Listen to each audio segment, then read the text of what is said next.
Então aqui a gente conseguiu ver diferenças entre MHC de classe 1 e MHC de classe 2, a morfologia desses receptores.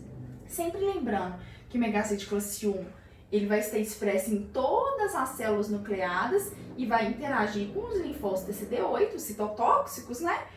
E o MHC de classe 2 vai estar expresso em quê? Nas APCs profissionais. Linfócito B, macrófago monócito e as células dendríticas, tá bom?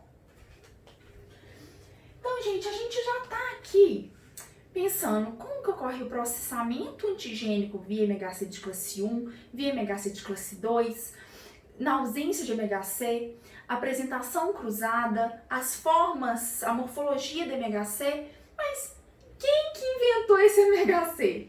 O que estava acontecendo que alguém parou e falou assim, gente, existe MHC? Então, gente, foram estudos assim bem antigos, né, em 1940, depois ele teve maior repercussão em 1974. Mas como que esse MHC foi descoberto? Olha que interessante. Um cientista, ele pegou camundongos e fez uma linhagem de camundongos idênticos. Os camundongos são chamados de linhagem isogênica. Ou seja, esses camundongos possuem todas as características, como se fossem vários camundongos idênticos, iguais, com tudo igual, tá bom? Pegou vários, reproduziu e conseguiu um grande número de camundongos iguais. Aí ele pegou um camundongo, tá? Tirou um pedacinho de tecido desse camundongo e enxertou num camundongo que era igual, num camundongo idêntico, um irmão idêntico, tá? E ele fez isso e viu que não dava rejeição nenhuma, olha que bacana. Peguei um camundongo que é igual, toda essa linhagem de camundongos, esses camundongos isogênicos, peguei um pedacinho de tecido, fiz um enxerto num camundongo igual e não deu rejeição nenhuma. Deixa eu pegar um camundongo diferente e colocar nesse camundongo aqui, de uma outra linhagem, né? E colocar nesse camundongo aqui que a gente já tinha feito essa reprodução e ver o que acontece. Então, o que ele fez? O primeiro, então, pegou um camundongo idêntico, colocou um pedaço de tecido no irmão, que era idêntico, e viu que não dava rejeição, tá?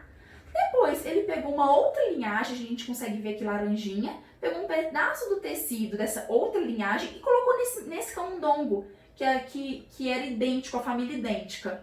Será que vai dar a mesma coisa? Não, ele viu que rejeitou. Então, quando eu pego um camundongo igual, coloco um tecido igual nesse camundongo, não dá nada. Se eu pego um camundongo diferente e coloco em outro camundongo, dá rejeição. Então, aqui foi descoberto o complexo de histocompatibilidade. Viu que tinha algumas moléculas que estavam relacionadas à histocompatibilidade, à compatibilidade tecidual. Aí eles fizeram esse experimento e depois eles indagaram outras coisas. Se isso acontece em camundongos, eu peguei um camundongo, eu coloquei um enxerto no irmão, idêntico, né? Irmão só de sangue, não, irmão idêntico, é o mesmo camundongo, é uma linhagem idêntica, linhagem isogênica, não deu nada. Agora, se eu pegar outra linhagem e colocar no camundongo, dá rejeição. Então, eles começaram a se questionar, e irmãos idênticos? E viram que irmãos idênticos, univitelinos, que possuem todo o DNA idêntico, né? Viu que também quando acontecia o processo de enxerto, de transplante, que na época era de rim, que eles estavam desenvolvendo, viram que não dava nada. Mas já pessoas da mesma família, pai, mãe, que a gente pensava ter as mesmas características, já dava, então, rejeição, que isso é comum. Até hoje, para fazer transplantes, eu dou sorte em relação a isso, que você sabe que eu tenho uma gêmea idêntica, então ela pode me doar o que for, eu posso doar o que for para ela também, que não teria problema de incompatibilidade tecidual, e eu vou explicar o porquê isso. Já pessoas de mesma família ou as filas de transplantes precisam de fazer sempre o teste de histocompatibilidade para ver se essa pessoa, ao receber esse tecido, esse paciente, se ele futuramente vai rejeitar esse órgão e dessa forma ele pode levar ao óbito, né, desse paciente, caso ele rejeite o órgão, né? Então, foi feita então uma procura por moléculas de superfície celular em um indivíduo que seriam reconhecidas como estranhas para o outro indivíduo. Eles começaram a ver o que estava acontecendo no camundongo, se também dá por ser humano, e viu que no camundongo, essa molécula chamada de MHC, no humano ela é chamada de HLA, que a gente vai ver depois que tem HLA ABC, HLA DR, tem vários HLA. Então, se eu falar MHC, tá? É a mesma coisa que HLA. Só que, se eu falar só HLA, significa que é só em humano que a gente está comentando. Mas eu vou continuar falando MHC, tá bom? E o que acontece, gente? Acontece o seguinte. Por exemplo, eu e minha irmã. A gente tem o nosso DNA idêntico. Então, vamos só colocar mais uma informação de imunologia, tá? A gente acabou de ver que a gente tem MHC de classe 1 e MHC de classe 2. MHC de classe 1 vai apresentar para o linfócito TCD8 e MHC de classe 2 para o linfócito TCD4. Só que, gente, sempre MHC de classe 2 vai ser apresentado para o linfócito TCD4 quando tem um antígeno extracelular. E já o MHC de classe 1 quando tem um antígeno viral, algo intracelular. Só que, e se tiver um antígeno, o nosso próprio antígeno, o que acontece? Então, gente, vocês lembram que eu falei muito tempo atrás, desde o nosso primeiro dia de aula, que todas as nossas células possuem MHC de classe 1? Porque elas podem ser infectadas. E se elas podem ser infectadas, elas devem apresentar para os linfócitos TCD8. Perfeito. Mas não só por isso. Uma célula, qualquer célula, vamos lá, um cardiomiócito, por exemplo, ou qualquer outro tipo de célula, hepatócito, tá? Uma célula do fígado. Ele vai ter MHC de classe 1? MHC de classe 2? Vai. O MHC de classe 1, ele é necessário que esse MHC ele esteja presente antígeno próprio. Ou seja, um antígeno que é do próprio organismo, algo que é do ser humano, algo que é daquele indivíduo, tá bom? Daquele indivíduo. Então, eu sou uma célula, tenho meu MHC de classe 1, eu não estou infectada, tá? Sou uma célula normal. Tenho meu MHC de classe 1 e aqui eu tenho meu antígeno próprio.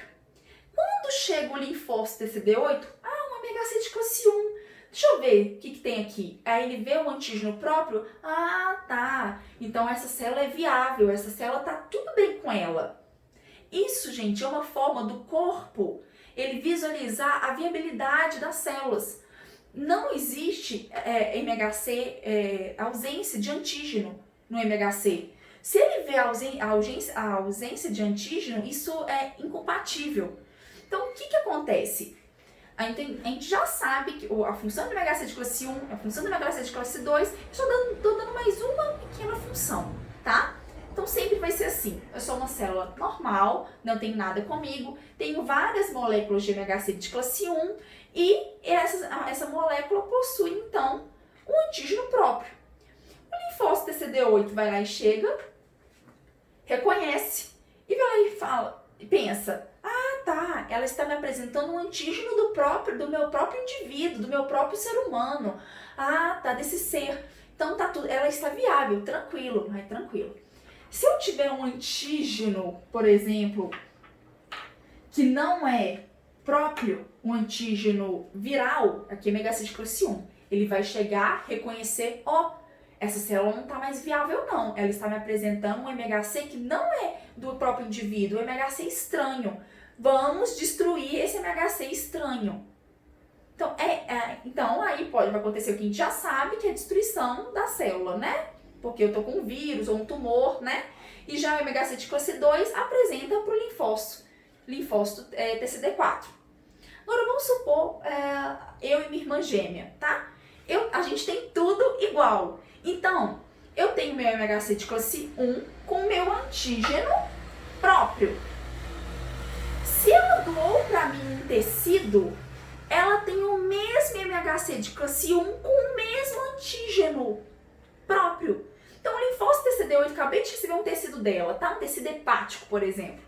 Aí veio o linfócito TCD8, uai, gente, esse tecido é novo. Aí ele reconhece o MHC e o antígeno. Ah, não, esse antígeno é dela. Por quê? Eu e minha irmã gêmea somos univitelinas, temos todas as proteínas, temos todas o nosso DNA é o mesmo.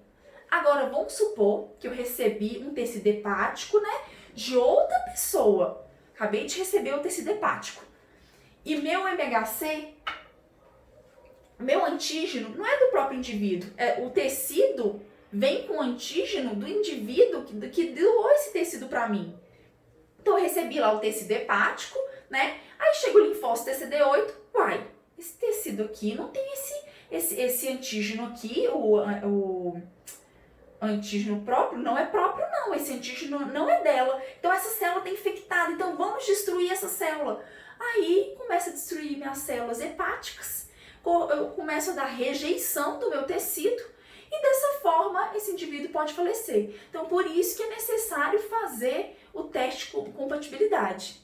Então, gente, agora a gente vai pensar que tem MHC de classe 1, que vai apresentar antígeno para o linfócito TCD8, MHC de classe 2 vai apresentar antígeno para o linfócito TCD4, mas sempre os MHCs têm antígeno próprio ligado a eles. Eles não são exportados na ausência de antígeno. Ou é antígeno próprio ou não é antígeno próprio, tá bom? Se for antígeno próprio, fica lá o antígeno, deixa eu pegar o próprio. O antígeno próprio fica lá, caso venha um linfócito interaja com esse antígeno, ele vai reconhecer, ah não, esse antígeno é próprio, tranquilo. Se for não um antígeno próprio, né, se for um antígeno viral, vai destruir. Se for um antígeno também por exemplo, um antígeno acabei de receber um tecido que não é meu, ele reconhece aquilo como sendo estranho, porque o tecido veio de outra pessoa que não é seu irmão gêmeo idêntico, que é casos bem diferentes. Irmãos gêmeos idênticos podem receber o mesmo tecido. Eu mal preciso fazer o teste de histocompatibilidade, porque é idêntico. O MHC dela é igual ao meu, o antígeno que está no MHC dela é igual ao meu, tá bom? Agora, se eu receber do meu pai, do meu avô, eu preciso fazer a compatibilidade para ver o nível de rejeição. Se eu vou rejeitar 100% esse tecido, se tem uma compatibilidade, será que minhas células vão atacar esse tecido? Tá bom? Então, fica com isso em mente, que o MHC, ele sempre vai estar expresso na presença de um antígeno. Sendo esse antígeno externo, um antígeno não endógeno, como por exemplo um antígeno não próprio, vírus, bactéria, antígeno proveniente de tecido transplantado, ou antígeno próprio, que dessa forma os linfócitos vêm, reconhecem esse antígeno e vê a viabilidade da célula, tá bom? Deixa eu ver como é que tá as coisas aqui.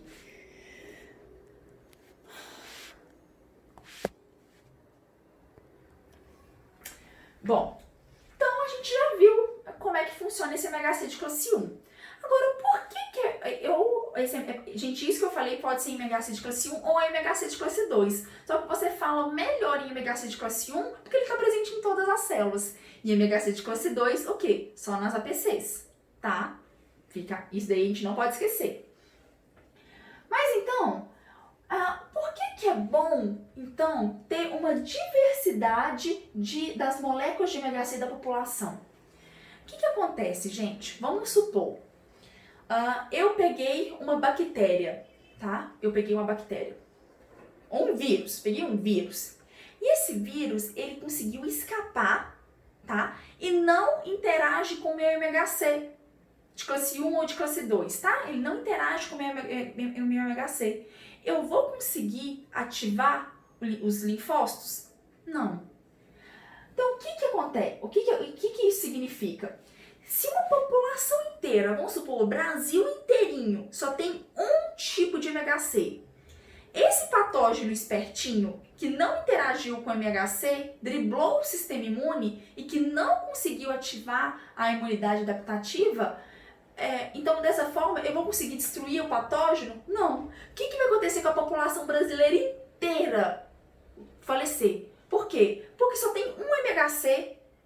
E se a gente tiver só um tipo de MHC, vindo patógenos diferentes, eles podem não interagir com o MHC e dessa forma não ocorrer ativação dos linfócitos, TCD4 ou TCD8, a população inteira morreria porque só tem um tipo de MHC. Mas isso não acontece. Já viu que tem uma pessoa morre com tal doença, a outra pessoa não. Então, o que acontece? Na verdade, como que funciona? Tem uma diversidade de moléculas de MHC. Vamos nesse mesmo contexto.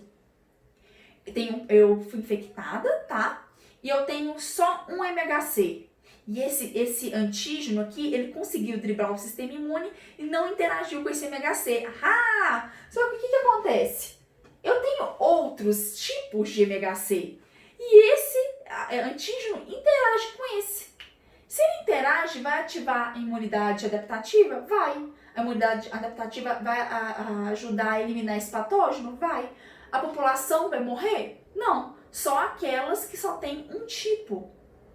Então, gente, por isso que na população, agora eu não falo de indivíduo, eu falo de espécie.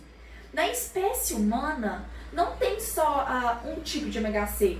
Tem pessoas com um tipo, pessoas com 2, pessoas com 4, pessoas com 3, pessoas com vários tipos, que são essas interações para gerar vários tipos de MHC. Porque se na população humana só tivesse um tipo de MHC, um patógeno conseguisse driblar esse MHC e não interagir, ia fazer com que a população humana inteira morresse. Porque não ia interagir com o MHC, não ia ativar a imunidade adaptativa, que é a TOP, que é a orquestra, o sistema imune, não ia conseguir, então, ajudar a eliminar o patógeno da população e dessa forma todo mundo ia morrer. Mas isso não acontece. Então, por isso, gente, que a diversidade das moléculas de MHC na população, esses variantes, eles protegem a espécie. Gente, aqui eu falo biologicamente falando. Foi boa essa, mas eu falo que não é que protege o indivíduo, protege a espécie. Porque, vamos, por exemplo, ver nessa imagem. O patógeno, ele driblou o sistema imune e não interagiu com o MHC-X. Só que aqui, por exemplo, metade da população tinha MHC-X e a metade da população tinha MHC-X e a outra metade não. Então, metade da população morreu, metade. Ia ter extinção de uma população, porque ela tem só MHC-X. Mas isso não ocorre. Aqui, por exemplo, o patógeno que interage, que dribla o sistema imune, não interagindo com o MHC-X, por exemplo, mas interage com o MHC-Y. Então, se ele interage com o MHC-Y, todo mundo que tiver um Y tá vivo, vai conseguir sobreviver. Já aqueles seres que só tem MHC-X, vai morrer, porque só tem um tipo de MHC e o patógeno, ele dribla esse MHC. Então, gente, ter vários MHCs na população é bom, porque a variante da molécula de MHC protege a espécie. Quanto mais MHC, se o patógeno driblar determinado MHC, mas ele tem outro que pode interagir. Não conseguiu esses dois? Não, esses dois ele conseguiu driblar? Ele tem outro. Então, quanto mais variantes da molécula de MHC, maior é a capacidade de proteção da espécie. E dessa forma não ocorre extinção de uma espécie, tá bom? Gente, a aula de hoje é um pouquinho mais pesadinha, tem muito mais informação, mas já está quase finalizando. Então aqui a gente consegue ver esses variantes.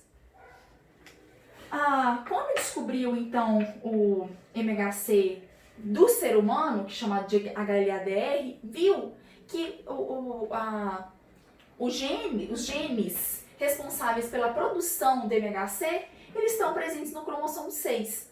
A gente acabou de ver genes, ou seja, não é um único gene que vai produzir um tipo de MHC. Não, são genes que se interagem para produzir diferentes tipos de MHC, variantes de MHC. Por exemplo, o MHC de classe 1 possui 3 classes principais. para produzir o HLA A, HLA-B, HLA-C, tá bom? Já o MHC2 possui 4 classes principais, o HLA-DP, DM, DQ, DR. Então, quanto mais o indivíduo tem HLA-DM, DQ e DR e subvariações, melhor. Porque se um patógeno ele tentar driblar, não vou interagir com o HLA-DP, só que a pessoa também tem o DM, então ele interage com o DM, dessa forma ele vai chamar a imunidade adaptativa, vai tentar eliminar esse patógeno da população e a população não vai ser extinta. Então sempre pense nisso. Por que é bom variantes do MHC? Porque a variação do MHC de classe 1 ou de MHC de classe 2 faz com que a população não fique extinta, pois mesmo se um patógeno tentar driblar, evadir, driblar o sistema e não interagir com determinado MHC, como aquela população possui variantes, ela consegue então interagir o MHC com o antígeno